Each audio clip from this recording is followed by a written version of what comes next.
Faut absolument que je vous parle d'une histoire complètement dégueulasse. On est en Allemagne, dans la ville de Düsseldorf, en 1929, et puis c'est pas la Grande Dépression qui empêche le monde de dormir, c'est la peur.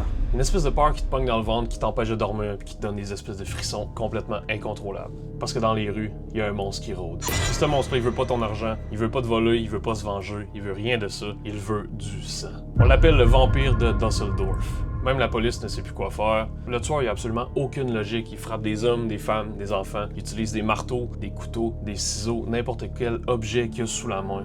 C'est le hasard total. À ce moment-là, la ville de Düsseldorf vire complètement folle. Tout le monde suspecte son voisin d'être le fameux vampire. Puis pourquoi on l'appelle le vampire? Ben, tout simplement parce qu'il goûte à ses crimes. Ce qui est complètement dégueulasse. Puis on parle pas juste d'une rumeur à ce moment-là. Le tueur, il a même avoué avoir bu le sang de ses victimes. Ça a l'air qu'en plus de ça, il aurait bu le sang d'un cygne qu'il aurait tué dans un parc à proximité de la ville de Düsseldorf. Puis juste pour le feeling. Puis le pire là-dedans, c'est que le monstre, c'est lui. Peter Kürten. Il a l'air de quoi? Il a l'air d'un gars bien ordinaire. Il est marié, poli, il est toujours propre, il sort même avec du parfum avant de commettre ses crimes. On a même longtemps parlé de double personnalité qu'il vivait avec son épouse, mais la réalité c'est un peu plus épeurant. C'est que c'est une espèce de psychopathe conscient qui tripait complètement à voir la ville paniquer. C'était son fun. Ça a l'air en plus qu'il retournait sur les lieux de ses crimes pour écouter le monde en jaser parce que ça lui faisait complètement capoter. Dans le genre où est-ce que ça le nourrissait en plus de voir la peur des gens dans leurs yeux. Mais son ego a fini par le perdre, en fait, parce qu'en mai 1930, en sentant que la police se rapprochait un peu de son cas, il a fait quoi de tordu, de vraiment bizarre. Il a juste tout confessé à sa femme. Voilà.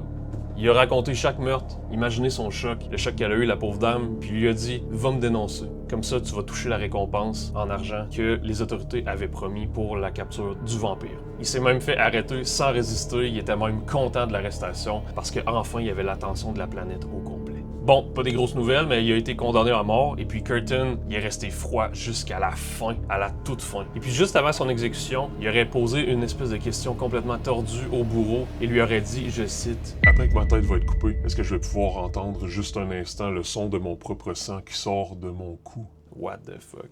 Donc jusqu'à la dernière seconde, il a vécu juste pour ça, le sang. Barrez vos portes.